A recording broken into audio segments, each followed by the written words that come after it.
Welcome to Reading the Green, our golf and fantasy sports show. My name is Mike with Jordan tonight on Tuesday, February 13th. This is episode 97, the Genesis Invitational preview and Waste Management Phoenix Open recap. Jordan, we haven't done a show, just the two of us, in a while. I'm looking forward to this. Yeah, let's do it. We got Kyle out of here, so it's going to be a lot less golf talk. Do you want to take any shots at Kyle right off the bat? You got anything on tap? That was my first one right there. Just it's going to be a lot less Too much golf talk? Yeah, he talks big on the course, the conditions. It doesn't matter. We fucking guess anyway. I have to get one off my chest. He's, I actually lost him. So I was talking to Kyle this weekend, and I was talking about Live Golf, because Live Golf was, it was all the rage. He had it finishing on Saturday, right before the Super Bowl in Las Vegas, and he was expecting there to be a fourth round, a fourth round for Live Golf on Sunday. And I said, Kyle, Live Golf is 3 rounds. It's 54 holes. He's like, what are you talking about? And I'm like, oh, you're kidding, right? I'm like, he's like, I checked out of Live Golf. That's a thing. And I eventually just let it go. He thought it was 4 rounds. That Kyle, when you're listening to this, just know that I can't be more judgmental at you than I am right now. Talk about it. We know that he's out on Live, so there's no better way to boycott it. Was it you or he that said I turned on Live because, what was it? Pebble got rained out, or probably that was definitely me. Okay. I've been intrigued as it's been convenient to turn it on, but it's mostly crap. It's not interesting. We're not going to talk about it this show. Well, we are going to talk about. Let's start. Serious question though. That we just passed one of the great American holidays, Super Bowl Sunday. How do you guys celebrate? How's your household celebrate Super Bowl Sunday? Pre-COVID, I think you were at a couple of them. We used to do Ragers, right? Like they were Ragers. Tons, not just pre-COVID, pre-kids. Pre-kids, yes. Way too many people having a great time. Would last until the game was over. And now the last couple of years, we've done a couple of neighbors, a random friend here or there, right? And it's 7:30, everyone's gone because everyone has kids. And then I get to put our kids to bed, and then I watch the whole fourth quarter in overtime. And it was, I watched a little bit of the first half here and there, kids jumping on me. It's no complaints. I watch more of the game now than I probably did during the big party because it was just too many people. And now I got the whole fourth quarter in overtime, and that's all that mattered. It was we laid low as well, in part because this was my Saturday. This is Saturday. This is the day before the Super Bowl. I got up a little early.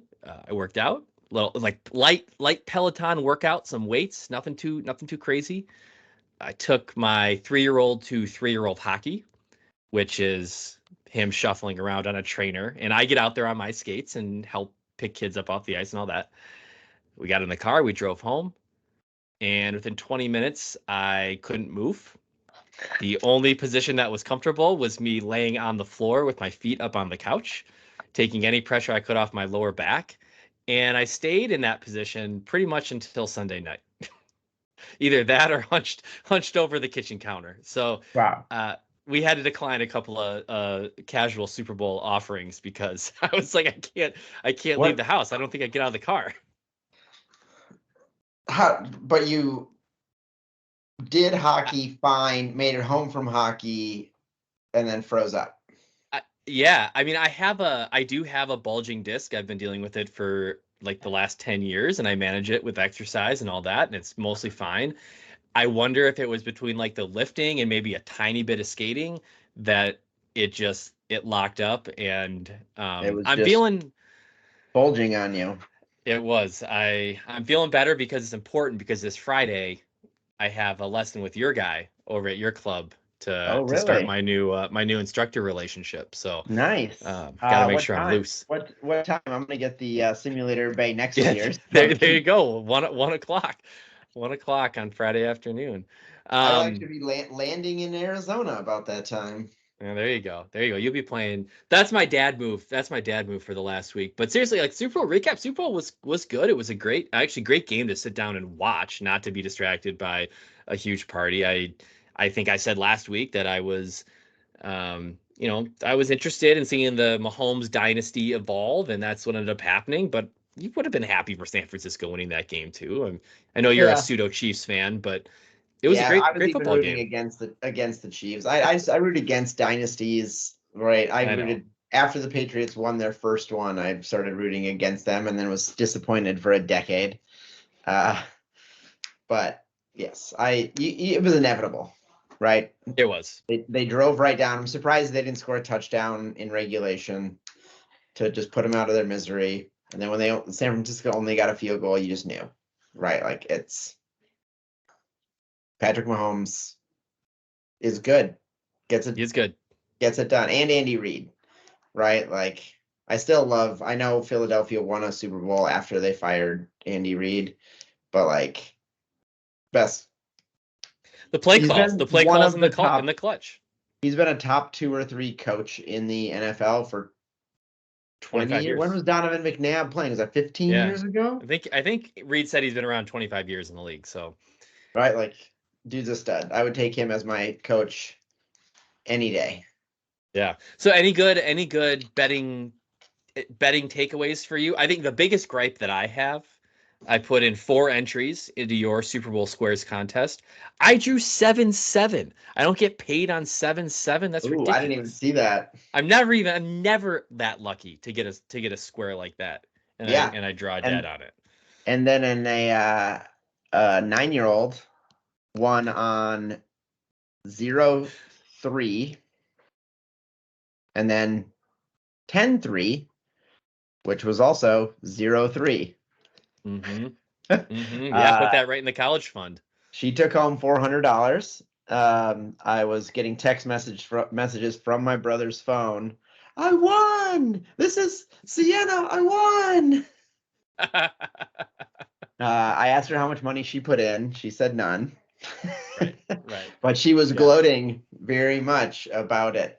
But I did get a text on Monday from my brother, and he's like, "Who knew? Like this was the most football she and her brother have ever watched. Gambling is great." Start them early. Yes. Yes. Love that. Uh, Other question. Speaking of the kids and Super Bowl, this is the last question I have for you. Do you let your kids watch the Super Bowl halftime show? uh, were- well, I mean, I would have, but they were chaos Off. running around. Got it. So, Yes. my 2 older ones are glued to the TV as Ursher is coming on, and Oh, he's doing his thing, and the older one, he takes his shirt off at some point. He decides to go shirtless, and yeah. my older one goes, "Dad, why do you take his shirt off?" And I'm thinking to myself, I'm like, well, we be thirsting. And I'm like, well, he seemed like he got really sweaty, so he must have just wanted to cool down a bit. She's like, but he was just wearing a tank top. Yeah, It's that's so my wife and I had the conversation after that was over. We said maybe the kids at this age don't need to be watching the Usher Super Bowl halftime show. but how'd you know he was gonna take his shirt off? Like I that the roller skating, like that could have He was a good inspired roller her. skater. Yeah. He was very good. No, see, I was gonna ask you if you let your wife watch it. That's what I'd be more worried about than your kids. It was something. It wasn't bad. I know like 2 Usher songs, so Yes, I didn't recognize 2 of the 4 people the guests. What? well, Alicia Uh, Keys and yeah, Lil I knew Jon, her. I knew Luda, Lil Jon. I did not Luda. Yeah, know Her. Is it she go by her or Her? you're asking the wrong person. You at least know music. I know I'm literally illiterate when it comes to music. And then what? Jermaine Dupri. I asked. I was He's like, "What? I didn't think he CeeLo was a Green was that thing. old."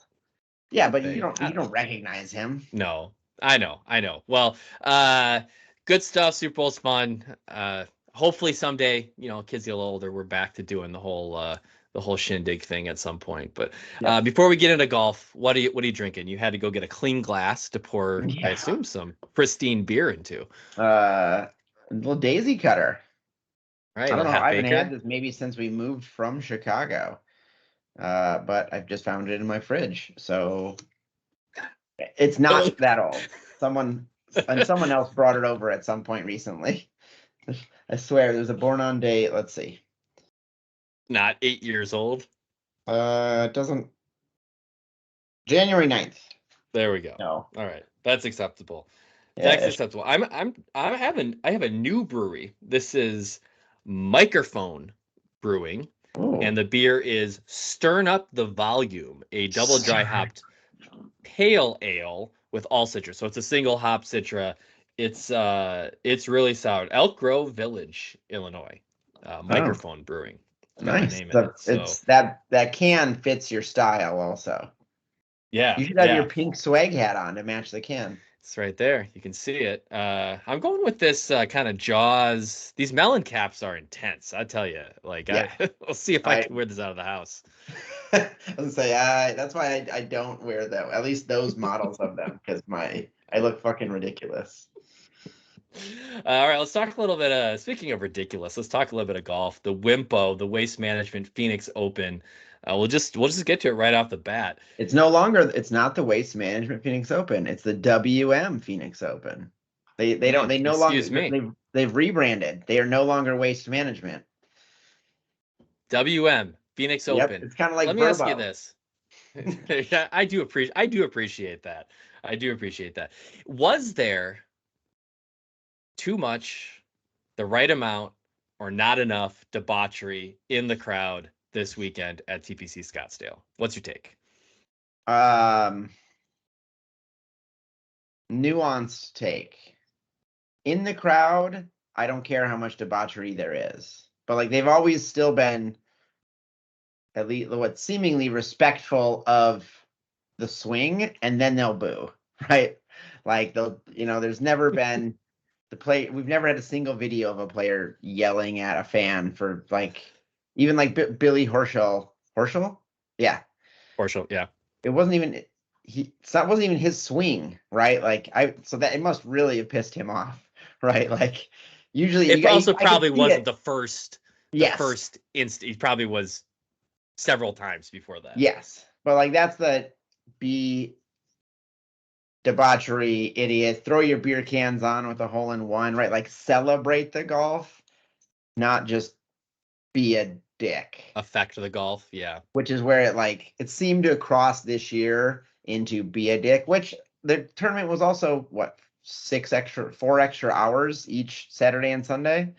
So like it's gonna that's gonna happen, right? Like some of those things, the tournament would have already been done by the time the uh, Billy Horschel yells at someone. Yeah.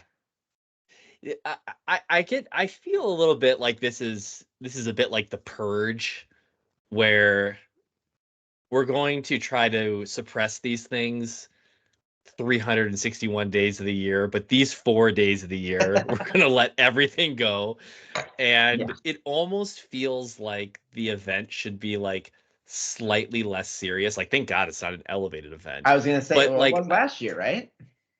I don't, I I think don't think so. I thought it was Maybe, elevated last year. we could probably we'll I'll we'll look we'll check while that. you But keep going. there was, the no laying up guys were commenting, and this was tying together what was going on the Corn Ferry Tour, where they had guys shooting in the 50s multiple rounds because they were playing this golf course from 6,200 yards at elevation.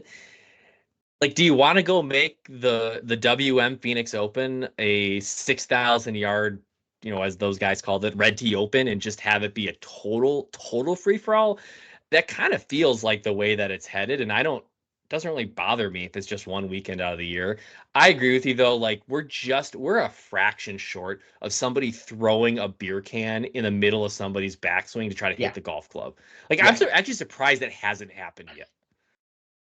yes. So And it was last year. It was an elevated event. Do you know the So number? Take a guess. Number of beers sold, not this year because we haven't tallied it yet. Last year's event, number of beers sold. I saw a line on this.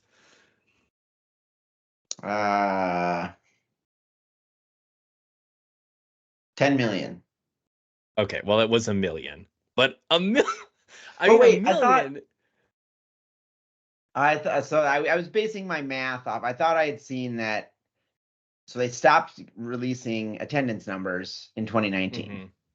because it's absurd how many people they It was let like in. 200,000 a day. Yeah. Yeah, so 800,000 people 4 days. You're telling me there's only a million beers sold in 800,000 people I'm for gonna four guess. days? I'm gonna guess that some of those people are consuming 0 to 1, and some of those people are consuming 10 to 15. Like, Yeah.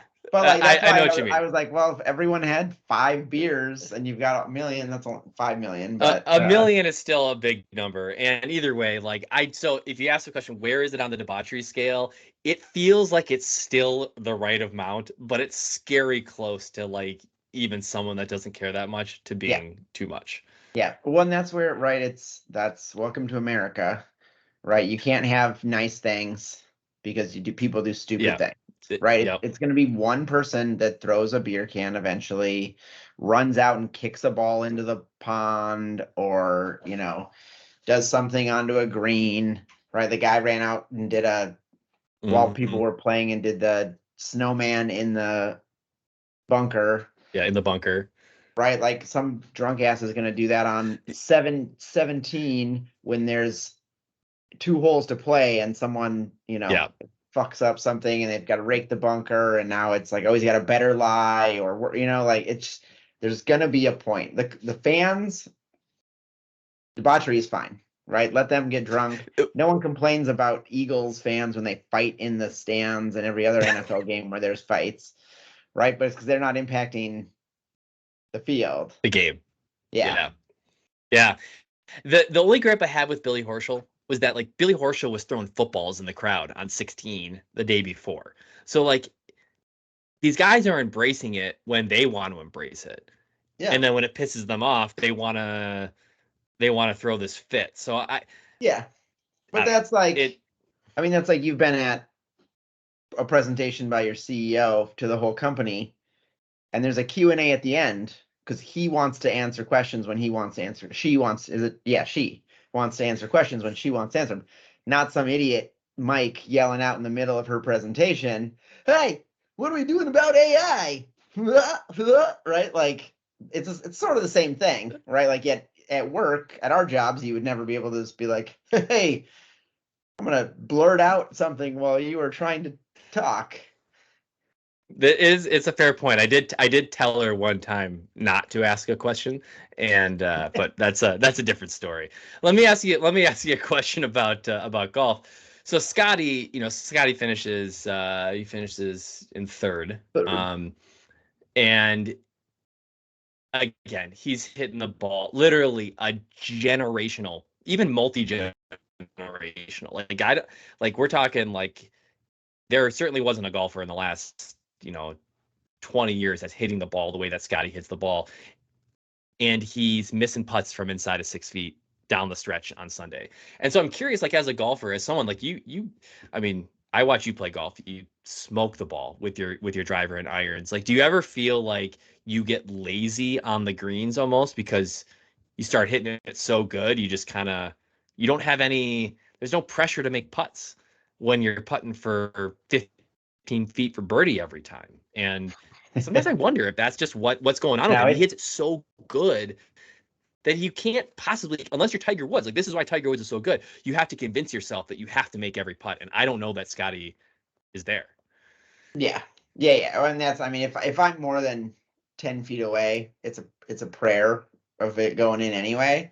So Just like him. I'm basically playing for a 2 putt, right? But that's really the difference. Is if I part every hole, if I hit the green and part every hole, or even if I was on in 3 and 2 putted for a bogey, like 3 putts are what really fuck up us amateur golfers, right? And I, I just, but I yeah. think So that's where he's at. It's I'm bad. just I lose concentration on the green because I'm like, it's probably not going in anyway. So I'm just gonna, I think it breaks 6 inches there, and then I go and hit it. Versus, like some of these dudes are spend twice, 3 times as long on their putt as any other shot on the course because they dial it in and find the exact arc and this and that. And I'm like, and go putt. I just think back to some of the great ball striking rounds I've had. I've hit 15, 16 greens in a round, I might shoot even par. I might shoot one under. But like some of the rounds where I've gone really low, I bet I've hit 12 or 13 greens. And because the greens that I missed, there's a lot more pressure to save par. And I think with Scotty, like he's hitting 16, 17 greens around in some of these rounds. It's just I don't know. I think him being such a good ball striker plays into the narrative of not putting well. Yeah. Yeah. But I agree with your statement there. Like my better rounds have been where I've scrambled to save a bunch of pars and then sneak in a few birdies when I hit Exactly. three good holes versus if I have 12 good holes, right? Like it's a different mindset of like, all right, here's another fairway, here's another green, there's another par, versus like, man, I just saved a bogey, right? You almost get or saved a par from a Yeah, you get pumped ridiculous up. spot or something. So Yeah, well, let's get to the actual result of the Phoenix Open. You had Nick Taylor going on an absolute ridiculous run. He's three shots back with 4 holes to play as Charlie Hoffman's out ahead by a couple of holes, and he ends up birdieing 15, 16, probably he should have birdied 17, hit a kind of a poor chip into the green there. Birdies 18 to just sneak one in on the right side of the cup to tie Charlie Hoffman as the sun is setting. They go to play 18 again. They both birdie it. They go to play 18 again, and Nick Taylor birdies it for a third consecutive time, and really just sets off a wild reaction. The guy has won basically his last 2 events that he's won have been in complete, both in playoffs, totally dramatic fashion. It was actually really fun to watch. The only problem was the Super Bowl started like as he's coming down 17. And so I'm gonna guess like the majority of people that were tuned into this, like it was just they were over on CBS or whoever had the game. So what did you do? No, Did were you were you I did looked, I had stopped paying attention to golf anyway, just chasing kids and cooking some food, and then I looked up and I was watching the coin toss. Someone else had changed the TV in my house, and I was like, oh, well, I guess I wasn't watching golf anyway, so let's put the Super Bowl on. Yeah.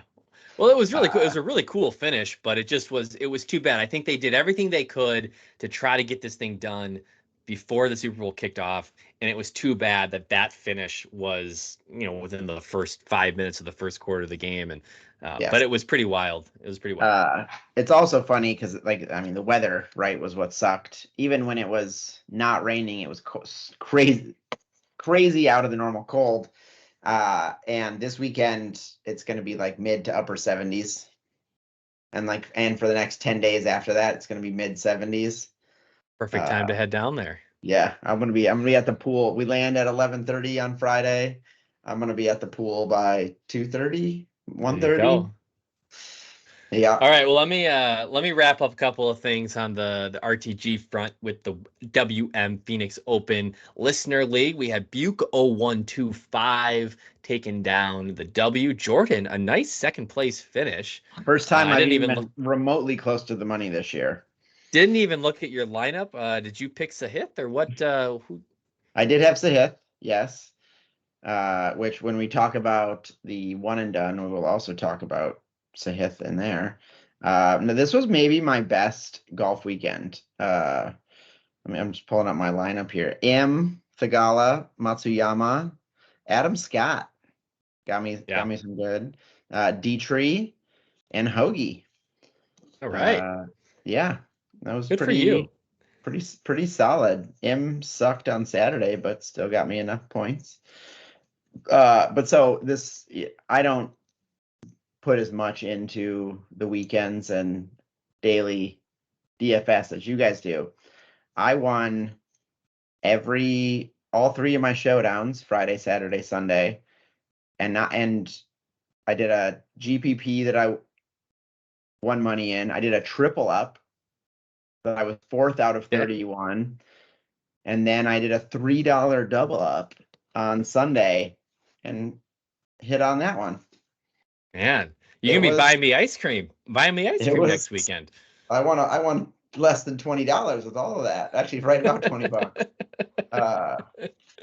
But it was like I don't know if there's been a season all last season where I won Friday, Saturday, Sunday, all the showdowns, and two of these were, you had to be in the top third to win anything.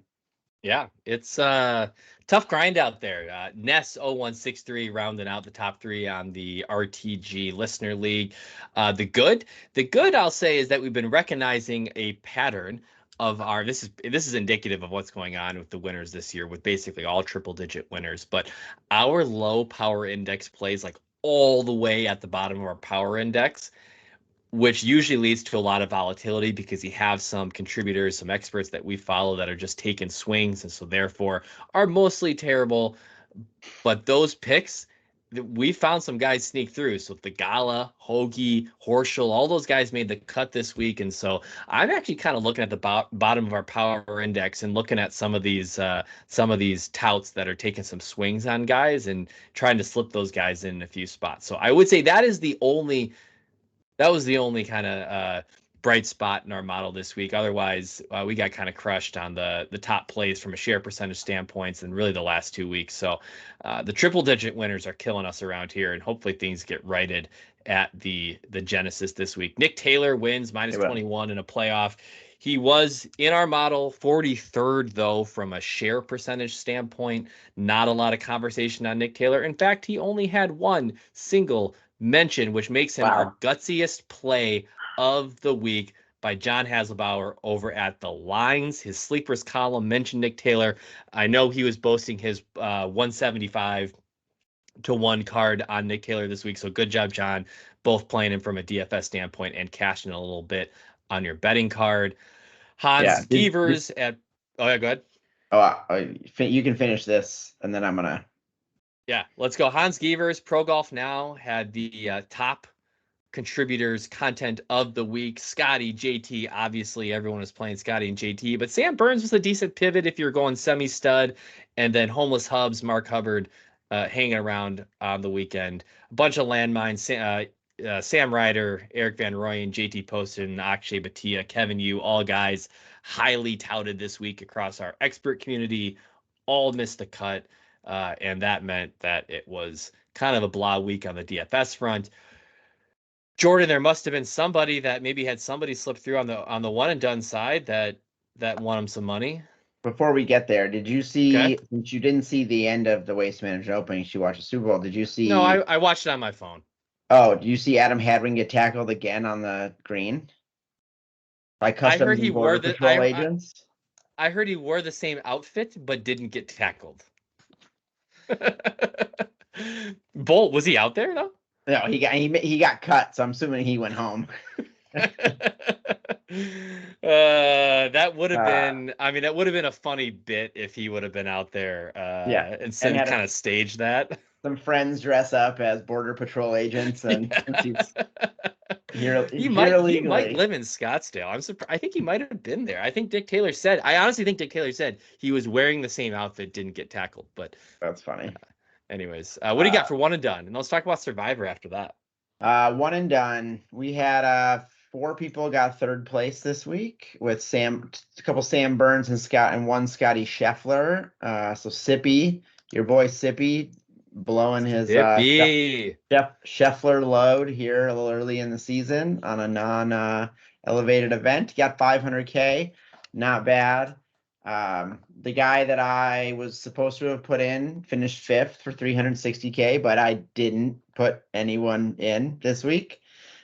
I don't do well with work conferences where I'm up drinking too late and at conferences all day.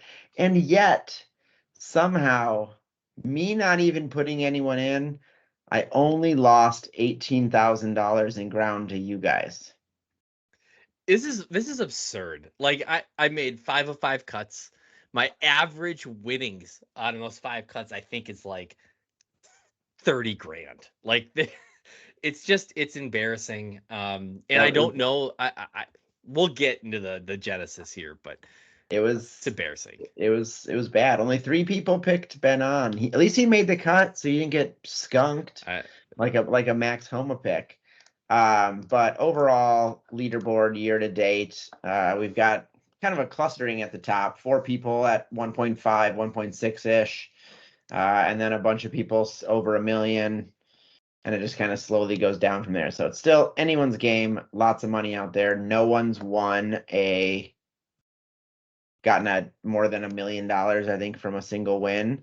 So there's nothing I like nothing this. crazy. I don't know. I'm going to win the genesis, and I'll be right there. Yeah. Don't worry about it. But the other one Sir, and done I'm in and has a 5 million, 2 5 millions, 2 4 millions, and 5 3 millions already. So I'm a little behind in that one at 1.2 million. we'll come back to your Survivor League to workshop your pick a little bit later in the Yeah. show. We took JT. We advised you on JT this week. I thought, I felt like the floor was pretty high for JT. I think he stalled out on the weekend a little bit, but Yeah. it's fine. You're gonna skip the non-cut events, and so why not play JT here when he's extremely likely to make the cut? Yes. And he still got me a couple $100,000, currently in 4th place there, Nice, with our great with spot to our be in. earnings. And we're down to what did I say earlier? He 90, said 80. 84. Yeah, 84 is all that's left, All right, out of let's go. 210. So let's get it on. All right, we're going to talk about the Genesis Invitational at Riviera Country Club in Pacific Palisades, California, right outside Los Angeles. This is a par 71, 7,300 yard golf course. Our winner last year now playing for the Legion 13 on the Live Tour, John Rahm, along with previous winner Joaquin Neiman. But Genesis Invitational's got a little bit of different look this year. Everyone loves this golf. It's such a fun event to watch on TV, but this is now this is a elevated event with a cut. So we're going to get a small field with a top 50 plus 10 shots of the lead. So it will feel a little bit different this year. If you are thinking one and done Survivor League, you got to make a cut. If you miss the cut this week, shame on you. 75% of the field is going to make the cut this week. So we're looking for extremely high floor guys here in fact, it doesn't even need to be that high of a floor. Just basically like don't have a low floor guy. That's what we're gonna need to think about. That's why I'm concerned. You talked about the gala. Talk about a guy that can flame out pretty quickly. I don't know. We're gonna need to workshop that. Yep. General strategy at Riviera Country Club, correlation to success, elite ball strikers, got narrow fairways. You got to have guys that can basically work the ball both ways. Not that they have to, but you're going to see guys that just have more shot making ability do well here, plus accurate bombers because the fairways are so narrow. Guys that have hit the ball the long ways and just get on a roll off the tee. Rom, Bubba's won here multiple times. JP Holmes, Neiman, uh, guys that just have a lot of control with the big stick are going to do well here. And then the other I statistic that got so is many jokes that I want to say with just that. slip it Yeah. in whenever you're ready. I was just gonna say, well, here's where we'll take a break and insert Kyle's preview from last year's tournament. Wanted to give you a shout out there, I think Kyle. he We'll had see if he listens to this and Kyle acknowledges. does a wonderful job with the course previews. It's not my strong suit, and it's definitely if you're here for the stats and the hot takes around the golf, that's not what you get in this show. Yeah, Um, not at all. Around the green has a very high correlation to success here. The greens are pretty big, but I do believe that because you have narrow fairways, a lot of tree lined holes, you're just going to have some tough shots into greens. So guys that can scramble their way to a few pars, I think this is 12th most correlated success course on tour. So you want some guys that can scrape it around too. You don't have a lot of wedges here. There was an interesting take from Rick Gaiman that said that our yardage buckets for approach shots is very similar to TPC Scottsdale. So you have a lot of shots that are from 150 to 175 yards into the green. I think it's about 30% of the approach shots, which I kind of then laugh because it is kind of like a wedge fest then, because I think most of the pros are hitting wedges and 9-irons when they're at about 150 yards. So it's not gonna play. It doesn't play super long, but the iron play is important. Again, elite ball strikers, length off the tee,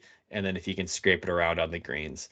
So does Couple of someone playing good at the Waste Management Open, is it a natural progression, or are the grasses and other things different enough that it's the grass, we're gonna over-index on Kikuya this week. is this your And all Australians? This is the one, right? Oh, yeah, 2 spots you will go all Australian. Farmers at Torrey and Riviera. That's why you're going to see, we're going to talk about the top of the model here in a second, but I have a couple of questions for you as we talk about the Genesis and Riviera. So first of all, what does Tiger in the field do for you? Makes me not want to drive on the roads around this tournament. Could you imagine, like, what if he gets in another accident? I don't know if he's driving much anymore. Maybe. I hope not.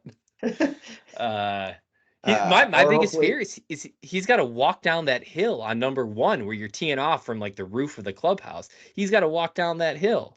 No, I saw. Did you see his new Sunday red shoes? They've got a wheel in the bottom, so he can like rollerblade down. What were those shoes when we were growing up? What were those shoes with the called Heelys, where you could like, you know what I'm talking about? Okay, you can go look that I know. up. I for sure know what you're talking about. I actually, for some reason, still think in my head, like, oh, the original Skechers were wheelie shoes. I don't think they were, but it's like sketch sounds like. I think they're called Heelys. You're right. I looked it up. There we go. So Tiger in the field, I don't know. I mean, I think it's people will make I think they'll make a lot of it if he makes the cut. And again, reminder, 75% of the field is making the cut. So if he makes the cut, like, it's great, but it's fine. Like, it's good for golf if he's on TV. He is the tournament host. Please don't have expectations that he's going to finish anywhere near the top of the leaderboard. But he's my survivor pick, Mike. Tease for later. There's literally no reason to do that. Second question: they got this dilemma on the 15th hole at Riv where the fairway is so tough to hit, and if you miss in the right bunker off the fairway, it's a guaranteed bogey. So you have guys like Hovland who have been documented to be hitting it down the 17th fairway by slipping it through some trees just off the tee box and then hitting his approach back over to the green from the 17th fairway. To combat this, they put a scoreboard up next to the tee box to prevent guys from hitting down this window. Well, so then guys just teed it higher and they hit it over the scoreboard down the same hole. Have you played on a golf course where they've done like internal out of bounds? And like, what do you think about that? Like, if they were to say like, hey, anything right of the rough line on 17 is out of bounds. Do you think that's a gimmick, or do you think they got to do that to protect the golf course? So the course I grew up on had an internal out of bounds.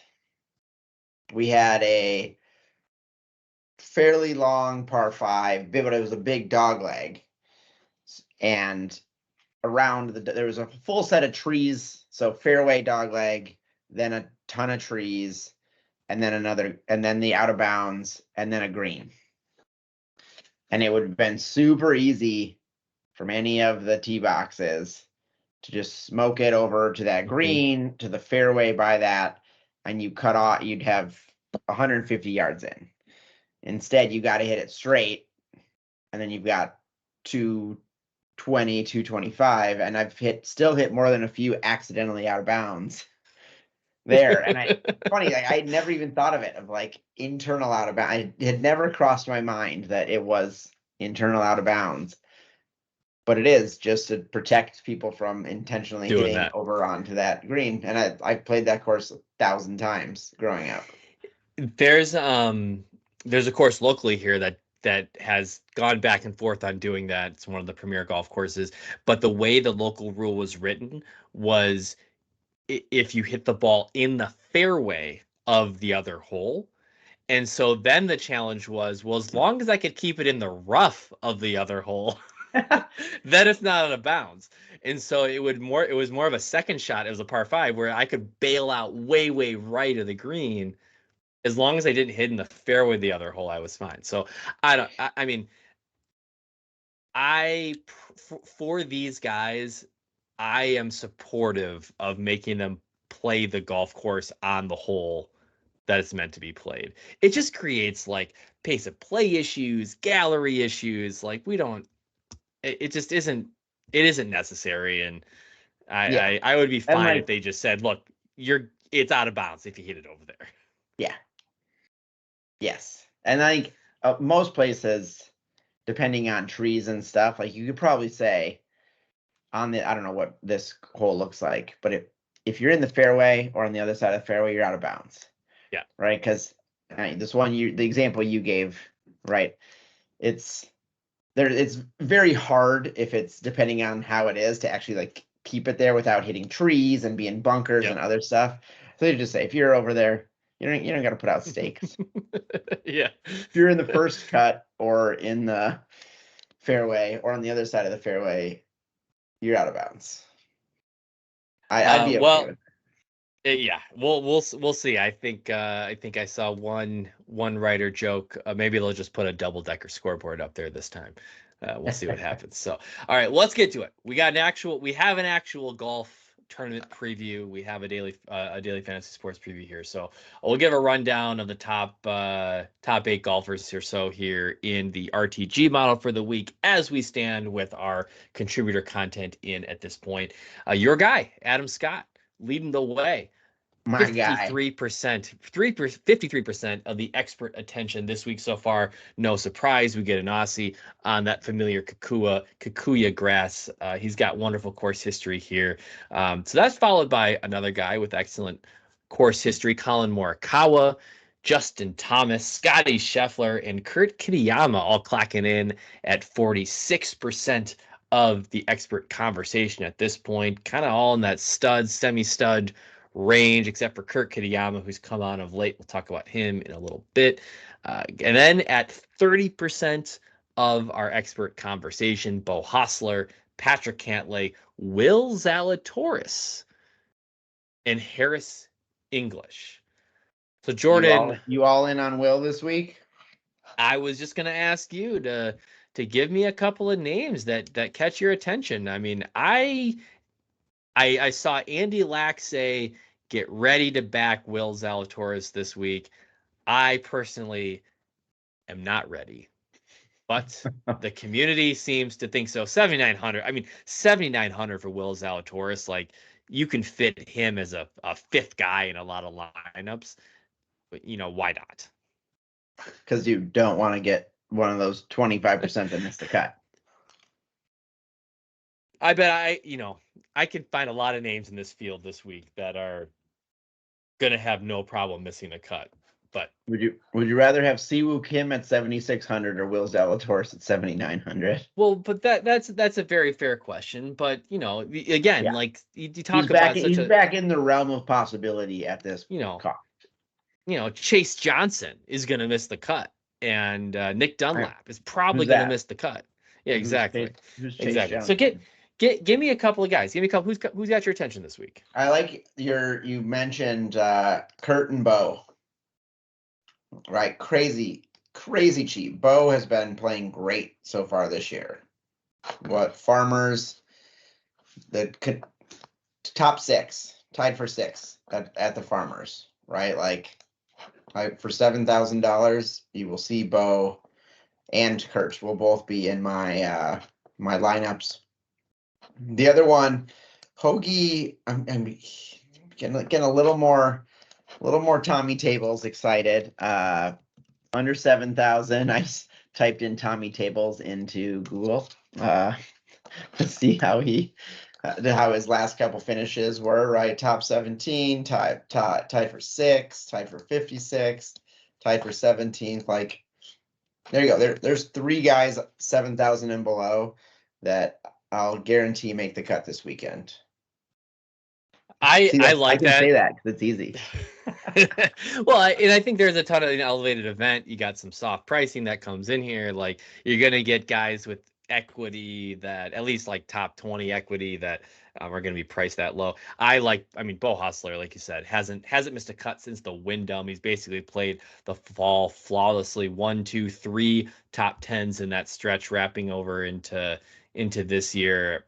I think he's got the game around the greens to get it done. Not the elite ball striker that we're looking for necessarily, but he might have enough to hold together. Tommy Tables, I have him in my write up as well. My only concern is that he is consistently losing around the greens, but his approach play has been really, really, really good basically this entire year. And so he's on that upward trajectory. Like you said, he's on that upward trajectory. It Perfect. feels like he's ready to pop for a top 5. The only thing that concerns me is that he's a negative around the greens player. So we got to hope that he's just elite off the tee and with his Yeah. irons to make up for that. Yeah. But so if you put my 3 in your lineup, you also can then do a lineup of Scheffler, Morikawa, and Adam Scott and be under 50K. Mm-hmm. Right.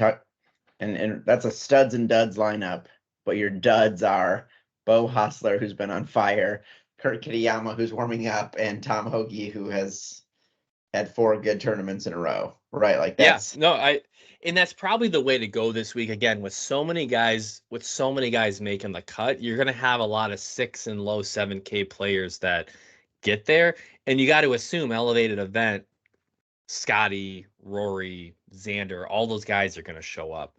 I like Colin. I like Colin this week. We don't have our ownership numbers in here right now. I assume he's going to be down the ownership board a little bit. But he does boast a 6th and a 2nd the last 2 years here. So never missed the cut. I don't know. It's tough to deny. Again, you talk about elite ball strikers. It's tough to deny a guy like Colin this week. And then the only other guy that I'm going to throw in there, and spoiler, probably going to be my one and done pick this week. Although I so don't pick can't him. No one else play him. He's gonna miss the cut. Actually, no, he'll make the cut and get 55th. I can't see. I honestly don't see him hoisting the trophy at the end of the week, which means why the hell am I playing him in one and done? But Tommy Fleetwood has been, I had him in my around the green model. I think he modeled out 7th in my around the green model. 3 straight top 40s at Riviera, plenty of length and accuracy off the tee, and he's just an around the green killer. So I, I really think he fits the profile well. I just don't know that I see this being his first PGA Tour win, which means, again, in one and done, where I'm sitting near the bottom and need a W, why am I playing him? That's probably who I'm playing, Tommy Fleetwood. Can't I'm gonna can't wait for you to make $18,000. Well, it's elevated, so you make it's elevated. $118,000. Oh my god. We're running log. I'm gonna skip over tiers this week because I really want to get to the name game. And to be honest, we gotta do Survivor first. Well, Who yeah, you got? let's. Who you got for me? Who you got? My initial pick was Spieth, but I know he's got good courses also in the future. I mean, I really like Spieth at Augusta this year, but I also think that that's a really good, like we talked about, that's a really good place to bring Brooks or Rahm into Survivor League. Probably will be a popular pick, so it's going to kind of depend on how many people are left. But I mean, Spieth is just he's been really rounding into form. He's got some. You're right. He does have spots where you can play him, but if we're talking about here, he did miss the cut here last year, but before that, he hadn't missed a cut really in the history of this tournament. 26th, 15th, 59th, 51st, 9th, 22nd. I don't know. I think in an elevated low, kind of low field event, I think Spieth is fine. That's right. You get a little bit of wiggle room with. Yeah, with so few people missing the cut. Honestly, like Fleetwood, I'm serious. Like Fleetwood is probably a pretty high floor guy this week. The only other player too that I would have considered is Rory. I don't know. He's McClure's one and done pick for the week. Yeah, Well, I don't the know one that that's above the paywall anyway. you really need to play Rory elsewhere, except unless you want to play him at the British. And I haven't really started doing my British homework. He has elite history here. 5 top 20s at Riviera. So Rory would be another consideration, and I'm probably not going to play him at Augusta, and I don't know that I'm going to play him at Pinehurst. So would you? Homa, right? Homa's out there. Haven't played him. Yeah, if he wouldn't have sucked total balls last week, it'd be a different conversation. Unless you're thinking, the only other thing I'll say on this is unless you're thinking that this is a time, it probably isn't because you're going to have so few guys miss the cut, a time to get leverage on the remaining field. I think you're still trying to ride, even if you're taking a guy that a third of the participants are taking. I think that's fine. Let's kick the can down the road a little bit. So I'm fine with Spieth. I'd pick Spieth, Fleetwood, McIlroy. Let's get Kyle's opinion on this. But this is one Fleetwood. You're probably never gonna pick it anywhere else. No, this is probably a pretty good fit for him, but I don't tinker. Spieth is a fine pick. I've got get Kyle in. We can play it out for the next day and a half. All right, let's run through name game here. Name game. Do we have last week we have to because I get to gloat another week. It's just I make Kyle the game. I don't know if you don't know this, but Kyle and I texted on the side said if you win again, we're just gonna not play anymore because we don't like your gloating. I make the game. The teams are almost even in salary, and you guys decide what team I get, and then I keep winning. So last week who picked my team last week? What place did I get? It was all Kyle.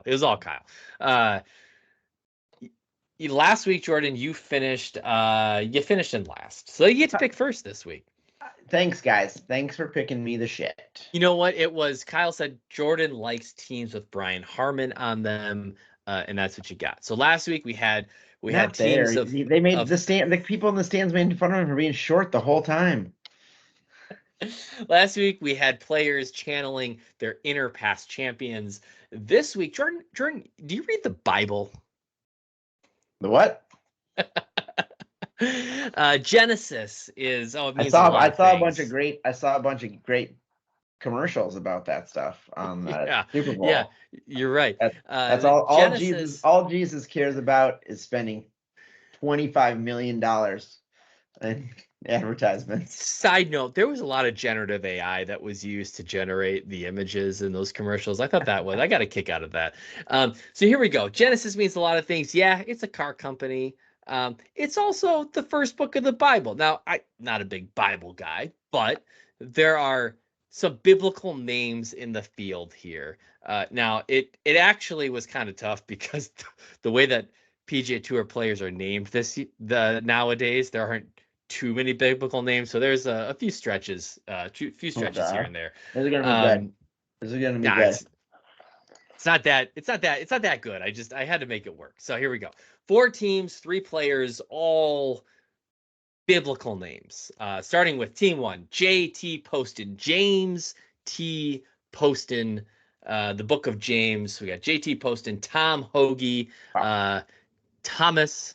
You guys really need me to win one so I can come up with a fun game. Mike, this tournament's in LA. You can think of celebrities. I could think of a lot of things. Yeah, there's a lot of things I could do. But you know what? I've been doing the game for the last month, and I'm running out of creative juices here. Tom Hoagie and Jordan Spieth. You know, he got the Jordan River in the Bible somewhere. I had 4 Adams in 4 Adams in the field. We got Adam Hadwin, Tom Kim, and Matt Fitzpatrick on team 2. Team 3 is Adam Shank, Tommy Fleetwood, and Jason Day. I don't know. There's some night and day stuff in the Bible and in the Book of Genesis, I assume.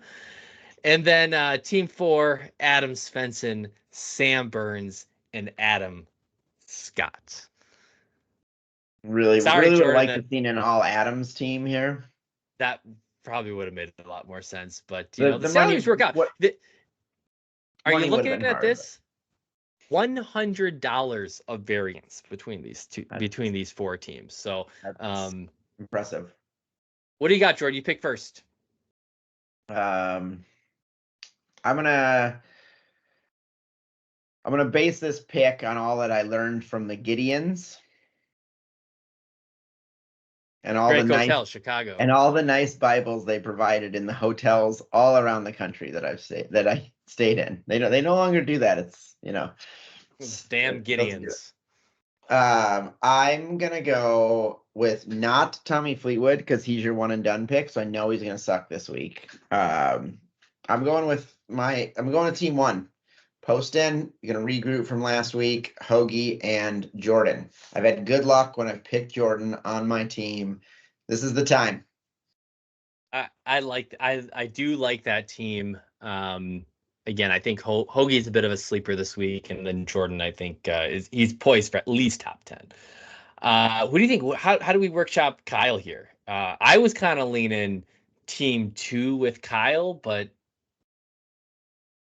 I can't give him Adam Shank. That feels like I'm getting stuck with the Shankmeister. Adam Svensson is our Calcutta. We're backing him on the Calcutta this week. Like, we got plenty of. Let's give Kyle. He's big on. He put Chris Kirk on his name on the Super Bowl squares, so he's all in on the Calcutta. Okay, all right, and then the listeners. I'm gonna make you stick with Tommy Fleetwood, so they get Hadwin, Kim, and Fitzpatrick. You're riding Fleetwood. Okay, all right. One and done, name game, everything. So you can ride him to victory, or he will let his hair flow into your face. All right. Well, that's mostly a wrap on the fantasy golf preview here. I assume you're not betting on the Genesis, so you have to probably watch the Twitters for Kyle's betting card on the Genesis Invitational. Any final comments here, Jordan? Yeah. No, I will be in Arizona on Friday though, and I think there's gambling in Arizona. Are you going to be playing golf at all? No plans to at the moment. I don't take my clubs, but usually I find one of my in-laws' 70-year-old friends to go play with once. Take you out. Yeah. Mini golf. The girls, mini golf. Actually, Rachel and I we're gonna do a date night and go do the Tiger Woods place in the Pro Putt, or is it called Top Stroke? No, what's Top Stroke? Yeah. And I was like, "What do you like? Maybe we do that." And she's like, "That sounds great." And I was like, "I'm gonna kick your ass, woman." There's one of those down by my in-laws in the Bonita area in Florida. That sounds like a good date night. Yeah. No, but especially with your wife, who's a great golfer, that'd be very competitive. We should do that. We usually go to the more like kitschy waterfalls and animals ones for the kids because that's what they like. But maybe Pop Stroke would be a fun outing one night. Yeah. All right. Well, that's a wrap on the show. You can follow us on Twitter for final plays on Wednesday leading up to the Genesis Invitational. Of course, our episodes are out on Wednesday mornings on YouTube, Reading the Green, and any major podcast platform. We'll be back in a week with the results of the Genesis Invitational and look ahead to the Mexico Open at Vedanta. See ya.